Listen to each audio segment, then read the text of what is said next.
Hello बच्चों, आज का हमारा प्रश्न क्लास 11 ऑर्गेनिक केमिस्ट्री का जो चैप्टर नंबर फर्स्ट है रिडॉक्स रिएक्शन यानी ऑक्सीडेशन और रिडक्शन, उससे रिलेटेड है। और यहाँ पर एक इक्वेशन दी गई है जिसे आपको बैलेंस करना है, वो भी ऑक्सीडेशन नंबर मेथड से। ठीक है, तो बच्चों इक्वेशन है MnO2 plus HCl this gives MnCl2 plus Cl2 plus H2O को ऑक्सीकरण संख्या विधि द्वारा संतुलित करो। ठीक है, तो सबसे पहले हम लोग क्या करेंगे बच्चों, इस इक्वेशन को एक बार फिर लिख लेंगे। तो आपकी समीकरण है MnO2 plus HCl equal to MnCl2 plus Cl2 plus H2O।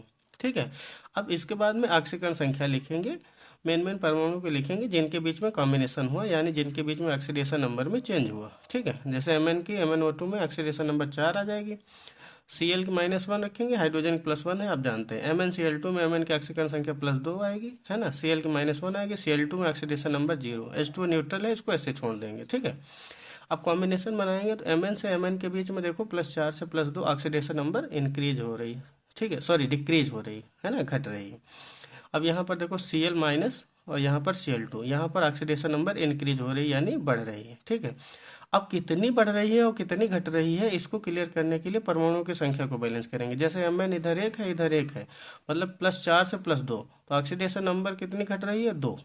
लेकिन यहाँ देखो Cl -1 और इधर Cl2 था, तो इधर Cl कितने होने चाहिए, 2। 2 से गुणा करेंगे तो मतलब -2 और इधर 0, यानी अब -2 से 0 तक जो भी हो वो आपका फाइनल इंक्रीज हो जाएगा, ऑक्सीडेशन नंबर उतना माना जाएगा। तो -2 से 0 यानी ऑक्सीडेशन नंबर कितना इंक्रीज हो रहा है, 2, है ना। फाइनल यहाँ पर देखना है कि कितना ऑक्सीडेशन नंबर बढ़ रहा है और कितना ऑक्सीडेशन नंबर घट रहा है। तो वो चीज़ क्लियर करने के लिए परमाणुओं की संख्या को बैलेंस करना पड़ता है। ठीक है, जैसे इधर 1 Mn था, इधर 1 Mn था, तो ऑक्सीडेशन नंबर में वही चेंज बन जाएगा, कितना, 4 से 2, यानी कि कितना, 2 की कमी हो रही।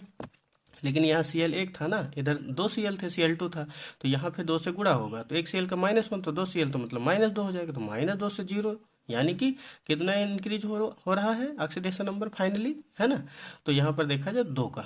अब इसके बाद में आवेश को बैलेंस करने के लिए क्रॉस मल्टीप्लाई करेंगे। तो क्रॉस मल्टीप्लाई करने से इसमें फर्क नहीं पड़ेगा, क्योंकि ऑक्सीडेशन नंबर में जितने की वृद्धि हो रही है उतने की ही कमी हो रही है। तो कमी कितने की हो रही है, 2 की, वृद्धि हो रही है 2 की। ठीक, तो इसको कट कर सकते हैं, कट करेंगे तो कुल मिला के इसमें आपको नई वैल्यू देखने को नहीं मिलेगी। तो क्रॉस मल्टीप्लाई करने से सेम वही वैल्यू आ जाएगी, है ना। यानी अगली स्टेप में अगर लिखेंगे तो ये आपको बन जाएगा MnO2 plus 2HCl this gives MnCl2 plus Cl2 plus H2O। अब इसके बाद में क्या करेंगे, ऑक्सीजन और हाइड्रोजन को छोड़कर बाकी परमाणुओं को बैलेंस करेंगे। तो जैसे एक इधर Mn है, एक इधर, ऑलरेडी बराबर है। ठीक है, देखो यहाँ पर 2 क्लोरीन के परमाणु है, ऑक्सीजन हाइड्रोजन का भी हमें नहीं बैलेंस करना है, तो मतलब किसको बैलेंस करना है, Mn को और क्लोरीन को। तो 2HCl में 2 क्लोरीन, इधर देखो कितने क्लोरीन, 2 यहाँ पर MnCl2 में और 2 यहाँ पर, मतलब 4 क्लोरीन के परमाणु है। इसका मतलब हमें इधर कितना करना चाहिए, 4। तो यहाँ देखो अगले स्टेप में क्या किया गया, 4HCl, तो MnO2 प्लस यहाँ पर 4HCl equal to MnCl2 plus Cl2 plus H2O, इतना लिख दिया गया। तो अब देखो Mn बराबर हो चुके थे, 4 दोनों साइड में, क्लोरीन बराबर हो चुके थे। तो अब हमें क्या करना था, ऑक्सीजन बैलेंस करना था। तो देखो MnO2 में 2 ऑक्सीजन है, इधर H2O था तो 1 ऑक्सीजन था, तो यहाँ पर 2 से गुणा हो गया, तो अब 2 H2 होने से यानी 2 ऑक्सीजन मिल गए, है ना। तो इस तरीके से 2 ऑक्सीजन इधर, 2 ऑक्सीजन इधर, बैलेंस।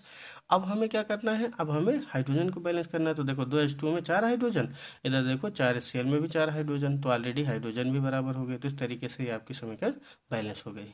मतलब ऑक्सीकरण संख्या विधि द्वारा समीकरण को बैलेंस करने के लिए सबसे पहले जो आपकी समीकरण दी जाए उसमें सभी परमाणुओं की ऑक्सीकरण संख्या लिखो।